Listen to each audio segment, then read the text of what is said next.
Hello, everyone. Thank you.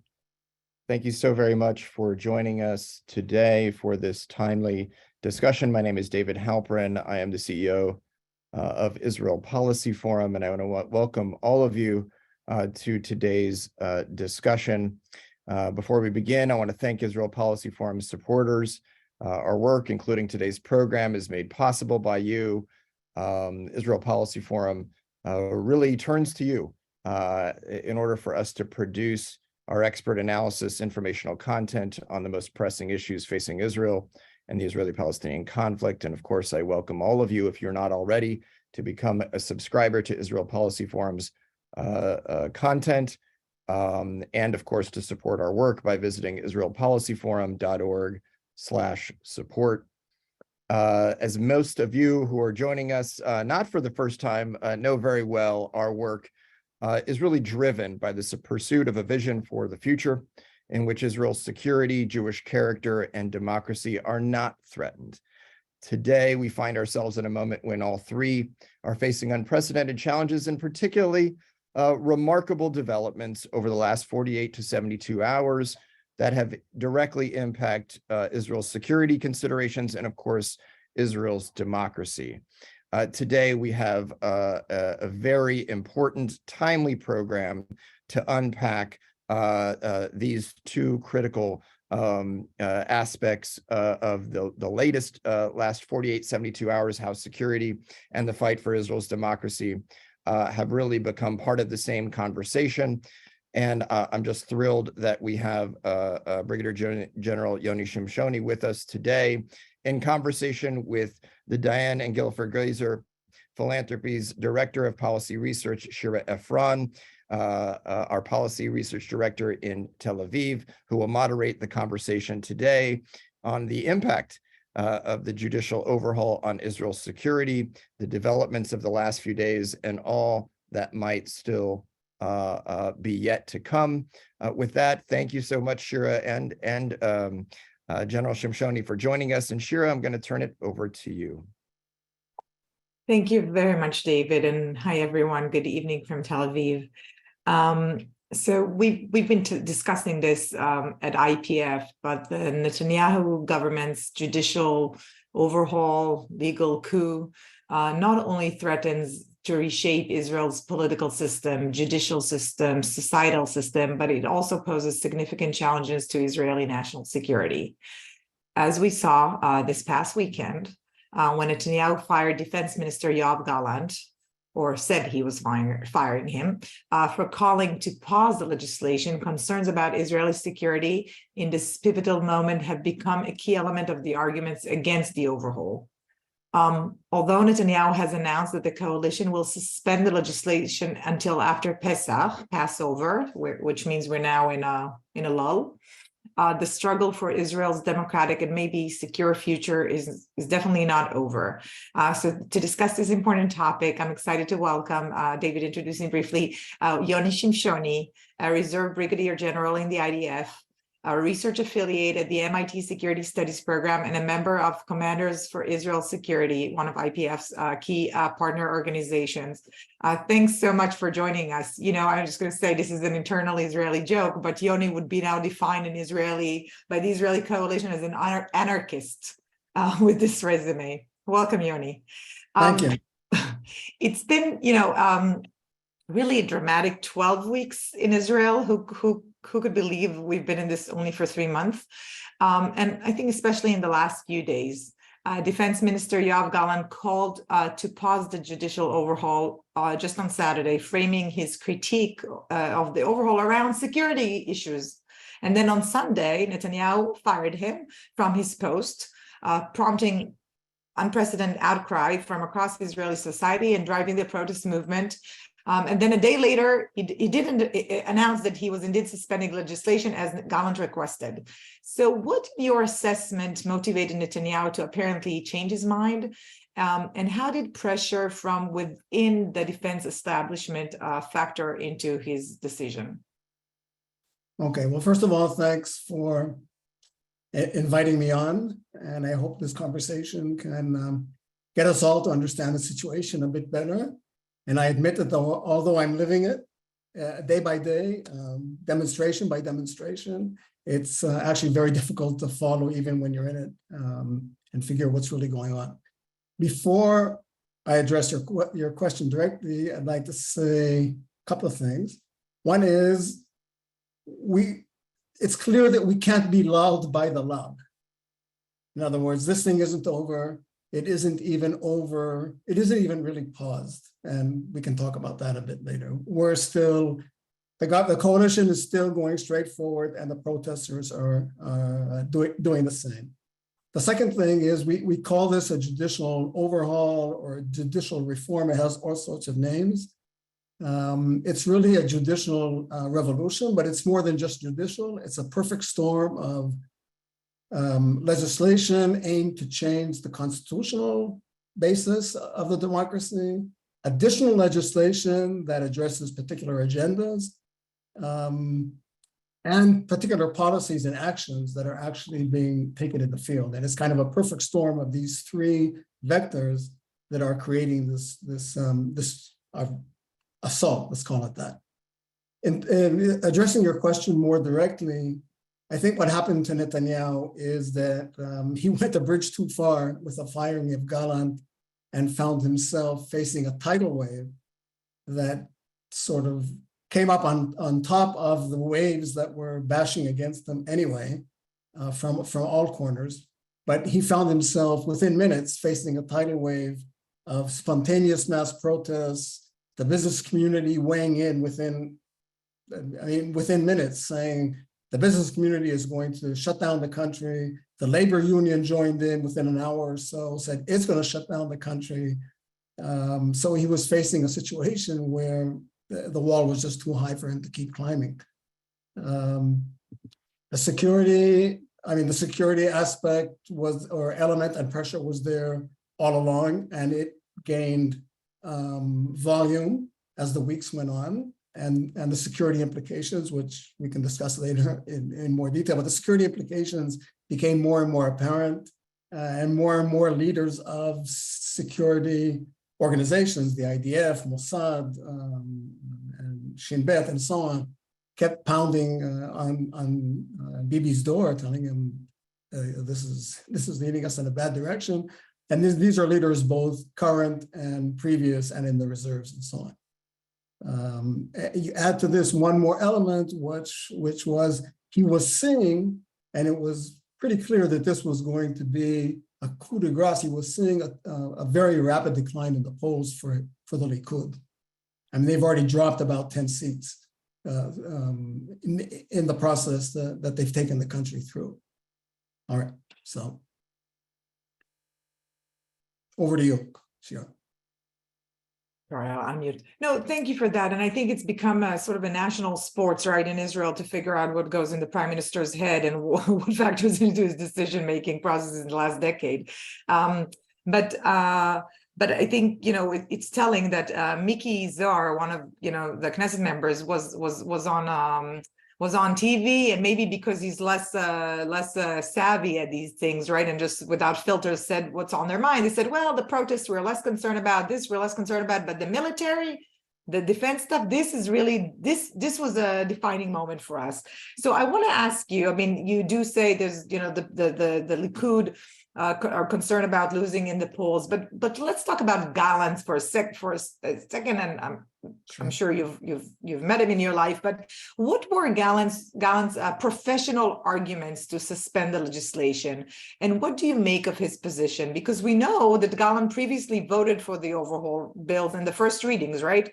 So are his concerns just procedural, or does he see the legislation itself as undermining Israeli security? Meaning more, are we talking about, there are big questions here about the process and about the vision they're trying to promote with legislation, and I'm trying to go to the core of the national security concerns that Galant expressed and try to unpack those. Okay, so like in the case of Bibi that you asked me, and I sort of tried to read his mind, Galant, I can't read his mind either. I can only surmise. And I have no idea what he really feels about the overhaul itself, substantively. In other words, if he were not Minister of Defense, if he were Minister of, I don't know, Agriculture, would he have changed his mind? I don't know. I mean, I've heard him express support, and I think pretty sincere support for the overhaul itself, or for the changes. But as Minister of Defense and being a real professional coming out of the profession of, you know, decades of service, feeling that it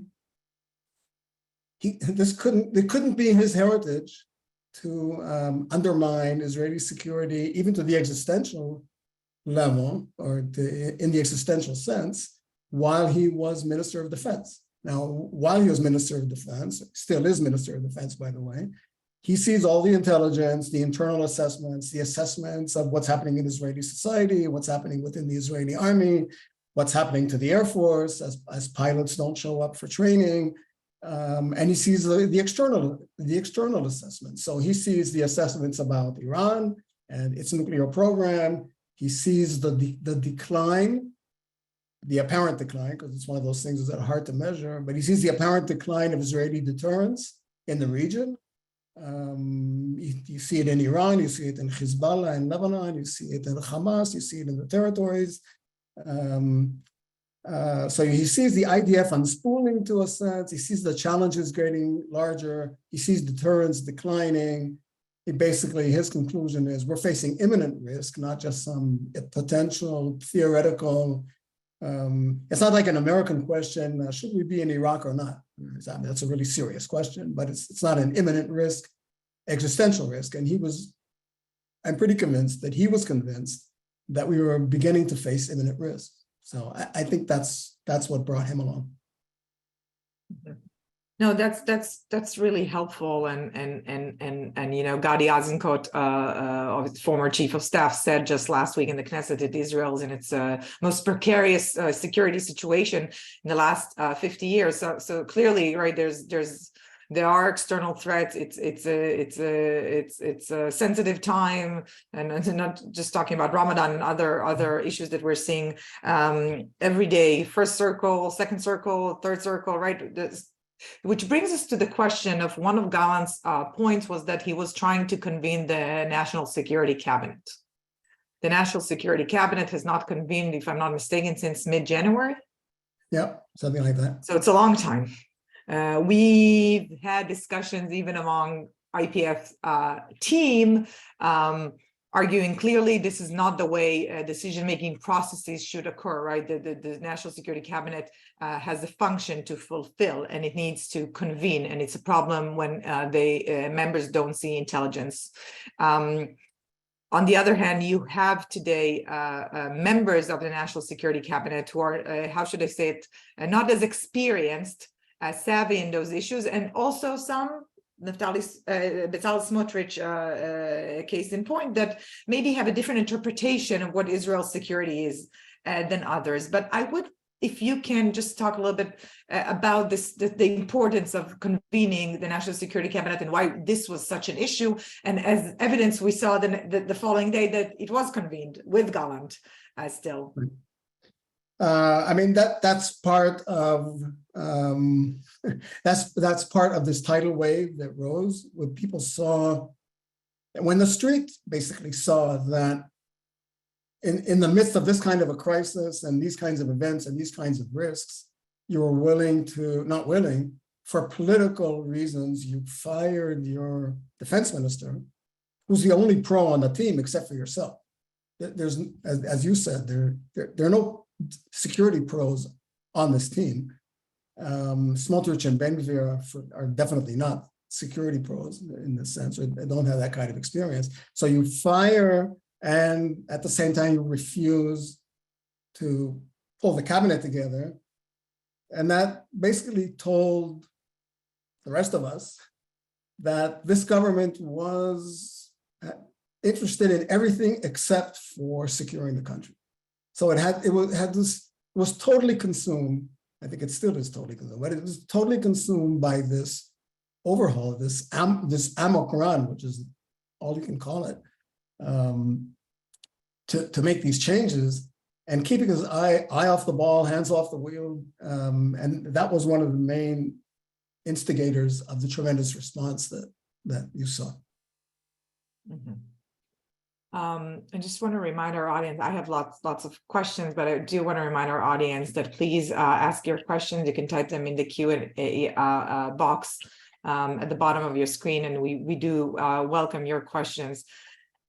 I want to talk about the reservists, the IDF reservists. Some of them said that they would not report to duty if this passes. Some of them have already started acting. So it's not just a threat, right? We've been seeing it. We've been seeing it mostly with the Air Force that relies primarily on reserve duty, but not just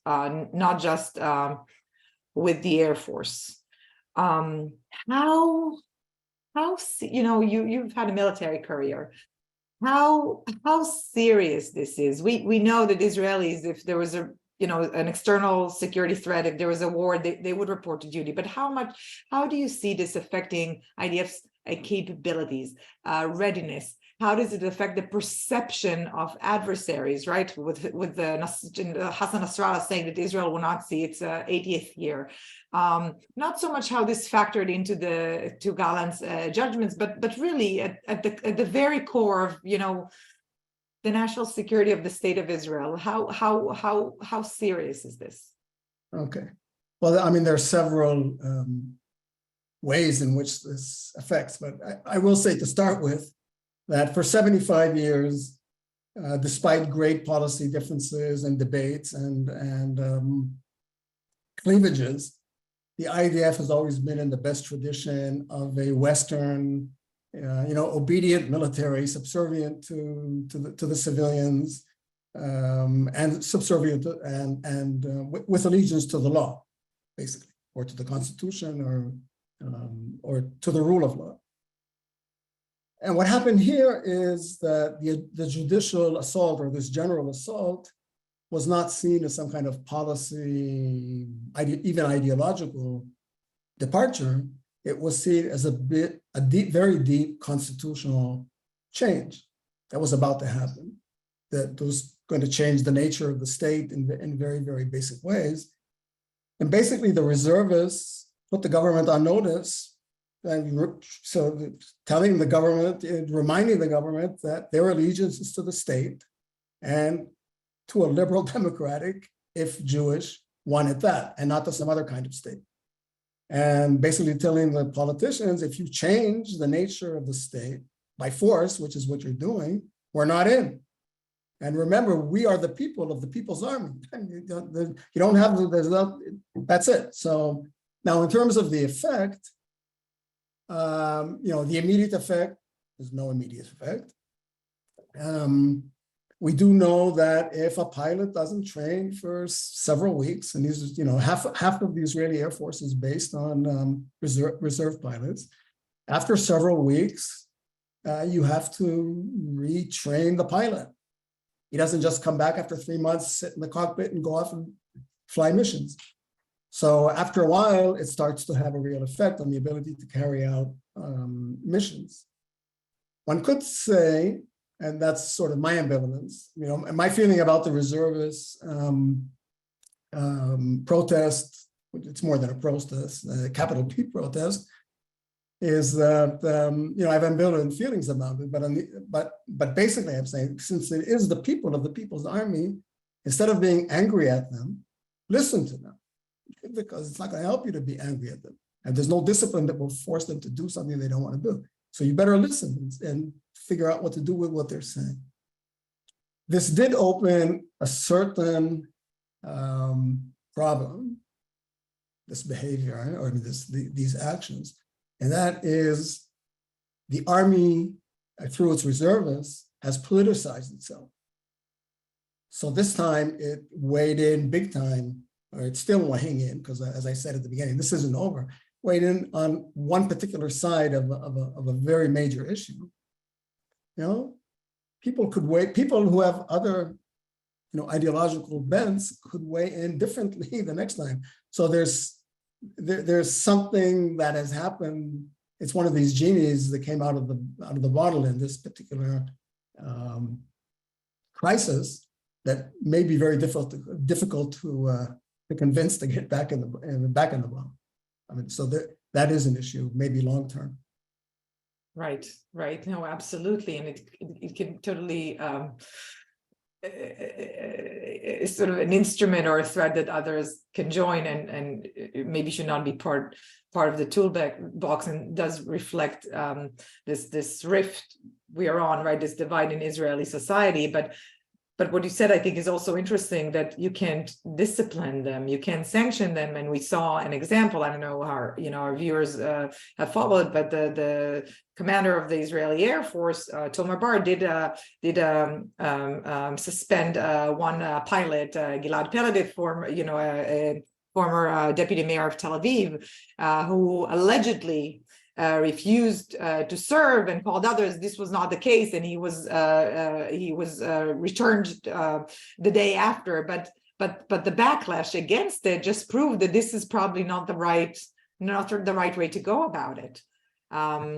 And so it's interesting, I think, to me, that the accusation that came from the prime minister and from other coalition members accusing Galant and the chief of staff for not handling this, what they call refuseniks, it's not exactly refuseniks, phenomena, as if they have a better idea and what do you actually do about it, which is a real challenge. I wanted to ask you about, well, I guess there are a lot, but maybe I'll give you an opportunity. Commanders for Israel Security, you recently published a memo on the ramification of the judicial overhaul on Israeli democracy. You had an amazing press conference, which I urge people to see, to watch it. We can put it in the chat. But maybe before we go into audience questions and a few other questions that I have, what are the key points of the memo? To what extent, and also is there consensus around the issues that you raise within the Israeli security establishment? Okay, I won't touch on everything because it's long. It'll be both interesting, but it's also long. So I think I'll touch on the main points. One point I sort of alluded to, but we see it as very important, is that we have the coalition, or the government and Bibi, forcefully pushing the system into disequilibrium, in the sense that as the challenges get greater, their actions make the ability to respond to them worse. So we're raising the challenge and decreasing the ability to respond, and at the same time, we're not really looking at that. So that's one point. We're trying to get your eye back on the ball, and think about this, and stop doing that. One of the major damages that we see, this is the kind of, at least in the medium run, could be existential in large part, but it's significant damage, is the damage to Israel's strategic alliances and relationships. So as we stray from liberal democratic values and foment regional instability, we find ourselves pulling at the logic, or pulling at the underlying logic of Israel's most important existential strategic alliance, which is with the United States. And you ask Israelis, why do we need America? Well, we can't deal with Iran without America. We can't deal with. We need security assistance. We need assistance at the UN and international bodies, et cetera, et cetera. And why would you go against against your shared values, common denominator, and against American interests? And you're doing both. So that's one big problem. We have a similar problem with Europe, and we've seen tremendous pushback by the leading European countries that we have special relations with, that are important to our security: the UK, France, Germany, and so on. And the third is unique to Israel. Probably its most important, or second most, well, maybe its most important international global alliance is with the global Jewish community. it's not only part of Israel's identity, but it's also, if you're just looking at it from a political science point of view, say, what's your most important alliance? You'd say that's the most important alliance. And we see that we're really straining that particular relationship around shared values, if we pull off in this direction. A third really important point is that the direction the government has taken, is trying to take, has created both national and personal exposure by virtue or because of moving the country's relationship to the West Bank to one of a de facto annexation, and doing that while weakening the Supreme Court. And as a result, the kind of defense we had in international bodies and at the International Criminal Court and the High Court of Justice and such places, such institutions, we lose them because our status in the West Bank becomes de facto annexation instead of a temporary security-driven occupation, which is military in nature. And the overhaul, if somebody asks, I can answer in what way, has actually changed that status. And so the Israeli soldiers may not be able to, reservists, me included, may not be able to travel abroad because I could be charged with all kinds of, I could be charged in different countries and by the ICC, whereas now we're protected by virtue of the strong Supreme Court and the status of the occupation. We have done a lot to damage other relationships closer to home. The Abraham Accords signatories have really slowed down, and they're scratching their heads saying, do we want to move ahead and warm up and give more relationship, including on the security side. The anyhow slow process with Saudi Arabia, that's not going to go anywhere under these circumstances. Most important is the relationship with Jordan. Our actions in Jerusalem, in the West Bank, on Temple Mount, and a lot of the rhetoric of Smotrich and Ben-Gvir and so on are putting real strain on our relationship with Jordan. You have to remember that Jordan provides Israel with incredible strategic assets, especially strategic depth, all the way to Iraq.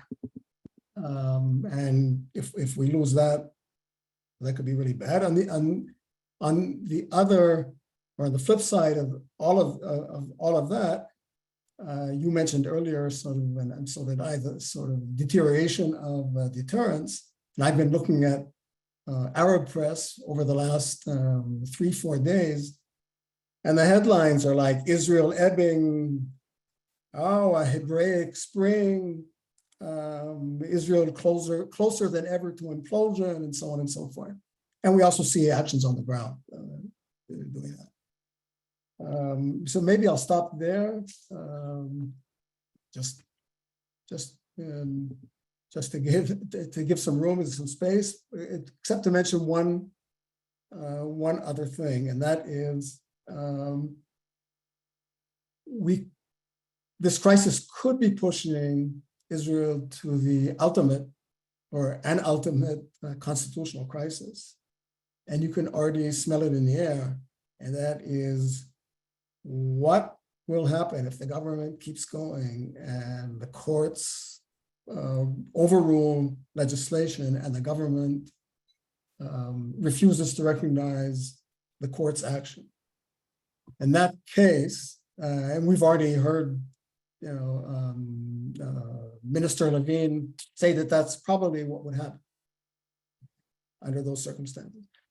And if that terrible scenario comes out, if we get there, then heads of the security forces, institutions and organizations are going to be quite rapidly, especially the police, but not only the police, will be put in a situation where they have to ask themselves, so, okay, is our allegiance to the law and the courts, or is our allegiance to this particular government with what it's telling us to do? And that could be, that's total chaos. with And what great. do you think they will do in this situation? You know, because the police chief already said that if we get to this moment, you know, he obeys the law, right? He obeys the court. We haven't heard a similar statement by the chief of staff. Other security chiefs, very interestingly, the Shin Bet, right, has the mandate actually to preserve Israel's democracy. We're not hearing this, so I hope we don't get to that moment. Although, as you said, it could be likely. It could be the game plan. How do you think the heads of the security forces, but also all the other security agencies, what will they do then? Okay, well, first of all, if I thought the answer was that they would listen to the government, any government, instead of to the law, you wouldn't see me here in front of the camera because I'd be back there packing to leave because that would be the end as far as I'm concerned. And I think as far as most people are concerned.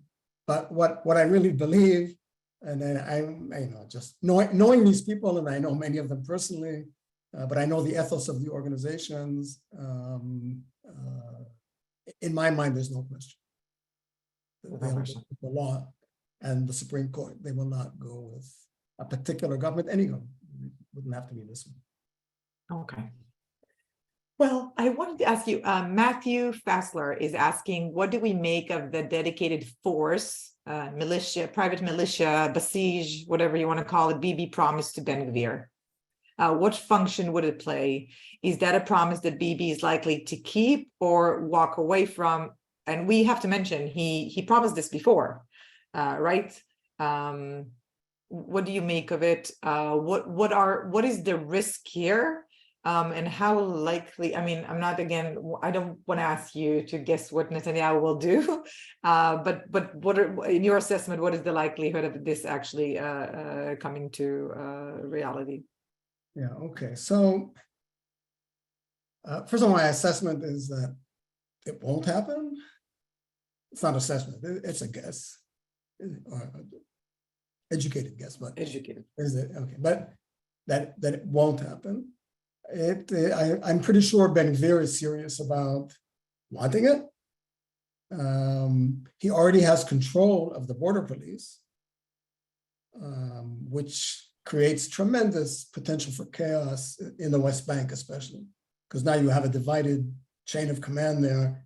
I commanded part of a portion of the West Bank in the first Intifada, and I was sort of trying to rerun the movies, sort of rerun the events that I went through and the complications I had because of some twists in the chain of command, because there were also representatives of the Shin Bet there and so on and so forth. And what's been created now is total chaos. I mean, if I'm a commander now in the West Bank, I don't even know who I'm supposed to listen to Smotrich, to the chief of staff, to Ben-Gvir. I mean, I don't know who I'm supposed to listen to. So that's become a real issue. This idea of a dedicated force, this is really giving him a militia, sort of this personal army. If it happens, he'll probably recruit the Noar Gvaot, the more violent young settlers, and he'll have the hilltop youth, yeah, right, the hilltop youth, sorry, and we'll end up with a private army, like some mafia chief with, and then there will be security events, and the IDF will show up, and this private army will show up, and I don't know. So is this a setup for him having a force in what he hopes will be total Armageddon? I mean,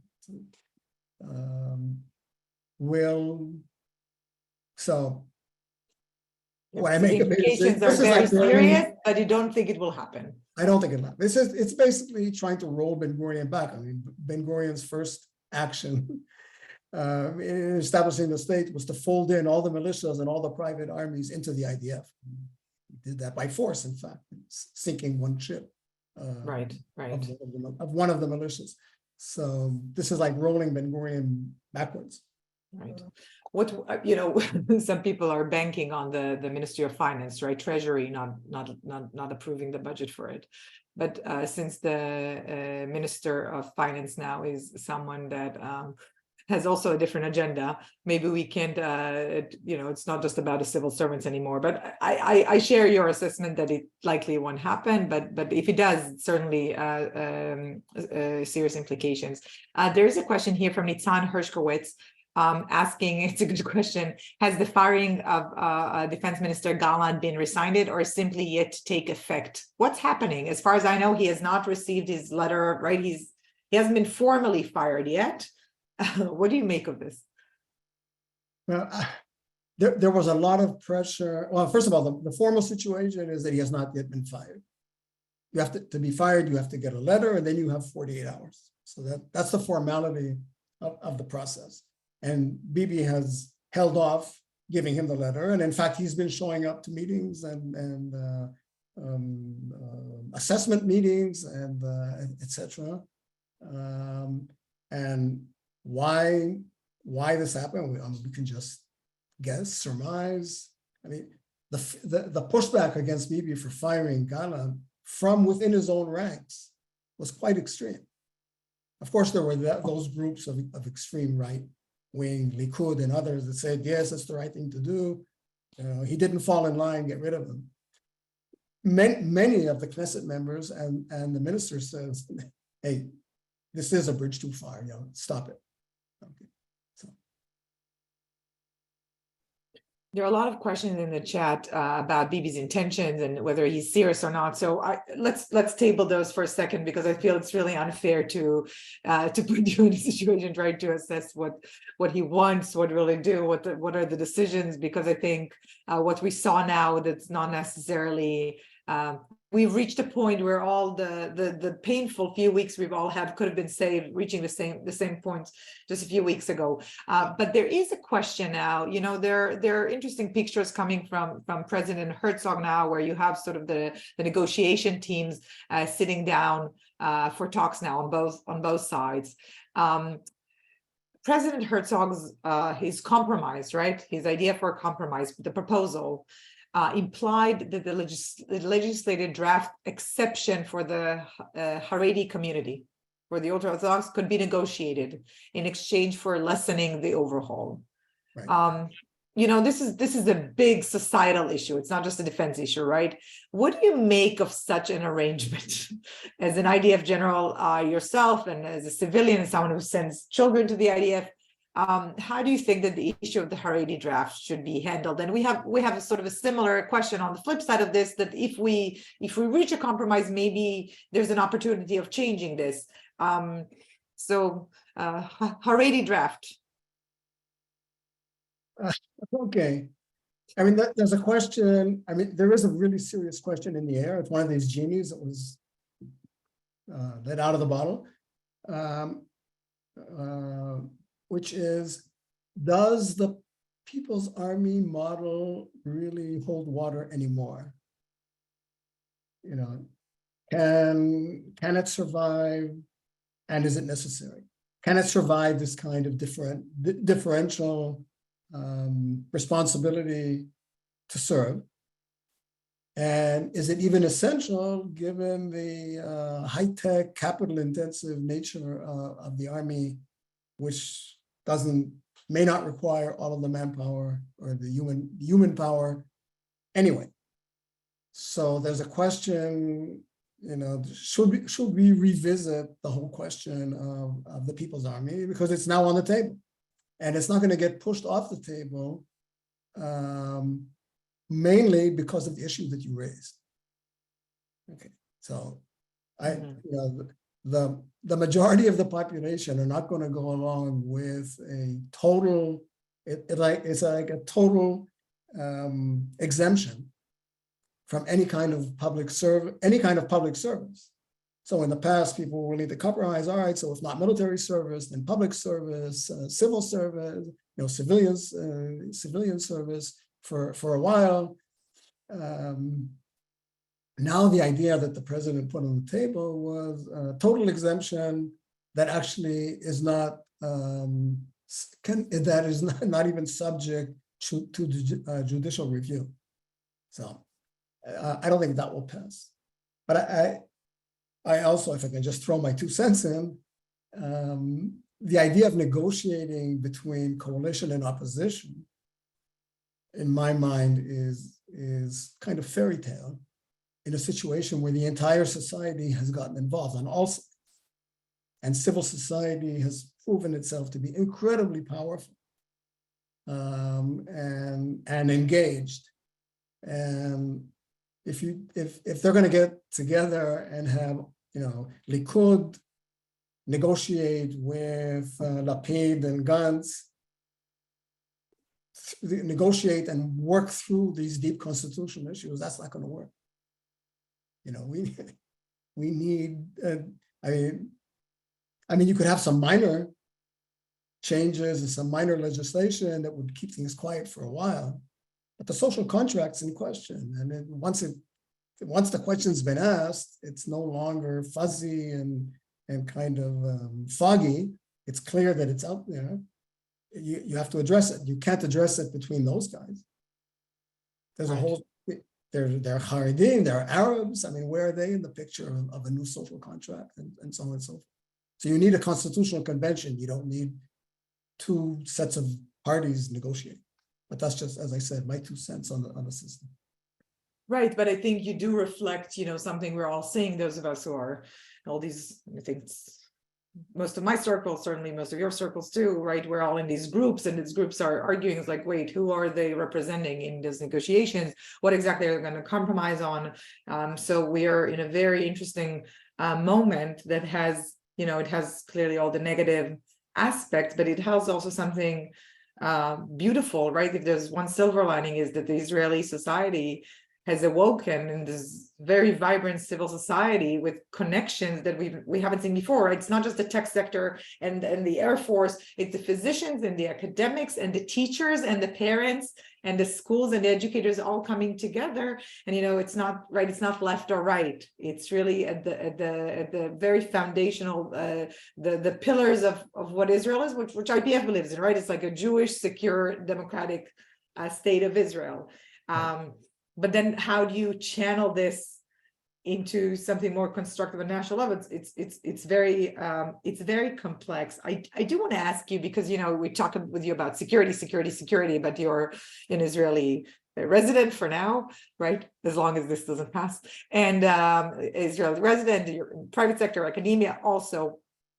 We have a good question here that speaks about. Maybe I'll rephrase, but I think look, okay, so this is from Aziz El Rashan, I think I'm pronouncing it Al Hassan, but I think it's Al Rashan, asking, complimenting you for your very informative talk, and then asking about your thoughts on the future of the Israeli economy. So do you think that the longer Bibi's coalition stays, the worse that it will be for Israeli economy, and Israel is a regional tech power? But if I may add on to this, for a long time, at least until the last few weeks, right, I thought Israel is at its strongest position ever, objectively, security-wise, relationships with the Western world, with the Arab countries. GDP per capita is $53,000. It's higher than the European Union, right? Like definitely the best advanced Israeli startups, prowess of economic power and tech. And all of a sudden, we've seen one thing after another almost unraveling, right? The Israeli currency, the shekel depreciating against the dollar, security threats emerging, adversaries are happening. It's allies and friends concerned. Report that the Senates I've never had that the White House is not concerned that Israel will fall into a civil war. This is not a sentence I've ever heard. So thinking about the economy, the resilience of the Israeli economy, the resilience of Israeli social cohesion, of Israeli tech sector, the vibrancy, it's a big question, but were we wrong? Were our assumptions wrong? Were we not as strong? Or and maybe how do you make the connection between the continuation of this government and their plans to the rest of the dimensions? And then if this damage that we saw unraveling so fast, can it be repaired as quickly? Okay, well, first of all, to the last point, I mean, the damage is clear and present, but it hasn't totally occurred. The shekel is, I mean, the dollar is not 5 shekels, it's 3.6 something or whatever. So I mean, we've had changes, and capital has left the country, but the country hasn't emptied out of capital. Peach have said that they are likely to reduce the ranking of the country, but they haven't yet. The research, the multinationals who have threatened to pull out their research assets from Israel, maybe a little bit. So it's clear, it's present.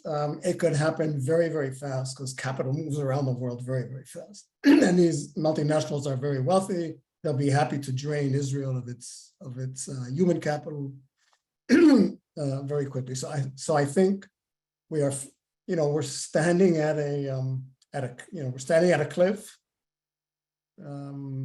but we're not over it. I mean, we haven't stepped over yet, but I think we're looking at it.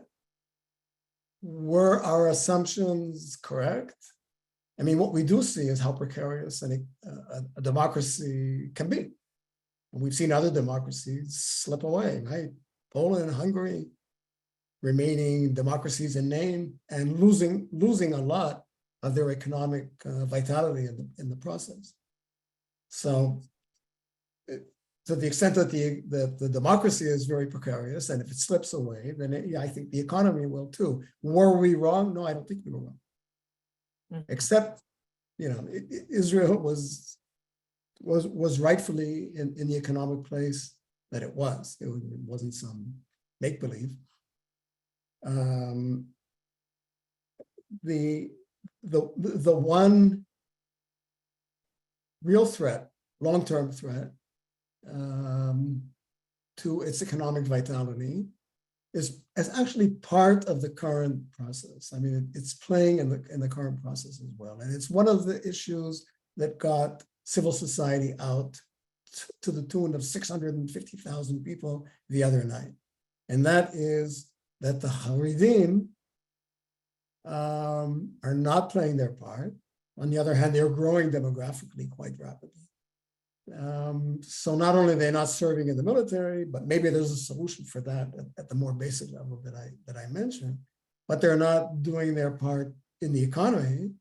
And with this government, they will do less and less of their part on both of those, in the military, which is not our issue at the moment, but less and less in the economy as well, because they're getting these incredible, just call it bribes, basically, of billions and billions and billions of shekels. So, and they're being excused from what you call it in America, STEM, from core study areas such as math, English, science, and so on and so forth. So in the future, they will not be contributing either. And there is no way that within 20 years or something like that, there's no way that the economy at this level can be sustained by the rest of the population. So that is at least a medium-term, long-term threat to vitality. Right. Yeah. And I think it is important to mention to our viewers, right, the Haredi community itself, it has different streams. It's not a monolithic society. There are plenty of people in those various communities that would like to integrate and become a more productive part of society. Also, I mean, people don't want to live in poverty. So I think the problem is with the leadership representing, and the leadership representing in this coalition that really deprives its constituents of achievements that they deserve. And I feel like there was a huge story in the New York Times a couple of months ago about the Haredi schools there. not teaching core subjects. So obviously this is something where we've come to accept in Israel, but it's not okay. It's not okay for the future generation. I just want to tell our audience that we don't have an option of seeing your question if you raise your hand, your virtual hand. So if please type your questions in your chat. We have a few more, but you know, Yoni, when you went through your memo, you did mention just briefly sort of the Abraham Accord countries. And it's interesting because this is also a question from one of our participants, but they're asking, what is your sense of how Israel's Arab neighbors, including Jordan and Egypt, as well as the Abraham Accord states, how are they viewing this overhaul, particularly among their security agencies? Because obviously those countries don't have the same shared values with democracy, right? This is not the core issue for them. So why would this overhaul or what we're seeing now affect them so much to the extent? And I share your judgment, and we're seeing indications that ties are slowing down. But why? What are their motivations? Yeah. So, I mean, for some, especially say for Jordan, it's really the implications of it's not so much the overhaul, but it's more the policies that go along with the overhaul that have to do with provocations in Jerusalem and Temple Mount, and the rhetoric of that they can't sustain, rhetoric about wiping out the Arab villages and so on and so forth, that they can't sustain, especially since their population is so heavily Palestinian. So for them, there's that issue, but I think that's particular to Jordan. In general, I agree. I mean, I don't think that they are worked up about not having shared values anymore. In fact, I think they're worried about having shared values. So if Israel goes through were to go through with the entire overhaul or the entire assault, we sort of become much more similar to them. So you'd say, well, that sounds okay. But I think what they're seeing is what looks like an inability to control the country. So they're looking at a country and they're saying, there's a regime there that can't control what's going on, can't control the army's coming apart, the society's coming apart, they're fighting each other, people are shutting down highways for 9 hours at a time and nobody can do anything about it. And these pilots aren't coming to fly and so on and so forth. So this really powerful region, this regional power that has been so convincing up to now, looks less, maybe we don't want to rely on them so much or do so much business with them, or maybe we should just wait till this all ends, or who knows how it's going to end up. These guys are killing themselves. I mean, Nasrallah says, you know what I said several years ago about in the famous Cobweb speech? It's working out. This country is imploding. And we know that there were discussions, or we think we know, in Iran, where they, at the highest levels, were asking themselves, should we help these guys destroy themselves, or are they just going to do it on their own if we just wait it out? In fact, it's smarter if we wait it out, because if we actually do something, they might coalesce again. So yeah, it has nothing to do with moving off the democratic track. I think it has much more to do with, is this a country that can do business? Yeah. So adversaries are emboldened, and sort of new partners and frenemies are not concerned about the democracy so much, but are very concerned about stability, right? Exactly. Stability, control, and maybe also, a bridge to the White House, which that's a good point. It's not the case now. Right. No, that's a good not point. The case. Yoni, before we come to a close and we're going to get to the top of the hour, Stan Amberg is asking kind of a personal question for you. He's saying, when I was an officer in the U.S. military, I swore an oath to defend the U.S. Constitution. What oath did you take when you became an officer with the IDF? What circumstances will lead you to resign from the IDF? So you're retired, I assume, but if you can answer this. Sorry, it's personal, but interesting. Well, what you pledge allegiance to is the country and its laws and the Declaration of Independence, and so on. There is resigning or not, that's a good question, but the preliminary step to resigning, and that is very much ingrained in the ethos of the IDF, which is you may not, and you are forbidden to carry out an illegal order. You are forbidden. So if an order is significantly illegal, not just drive over there on the wrong side of the street, I mean, not that kind of order, but if you are commanded to do something that is significant and illegal, you are forbidden. It's not that you are excused from, you are forbidden. In other words, you are a criminal if you carry out the order. And we can imagine where in Jewish history that comes from. But I mean, that kind of very strong plank in the ethos of the IDF. And if you're in that kind of a situation, you refuse the order, and probably the next thing that happens is you resign.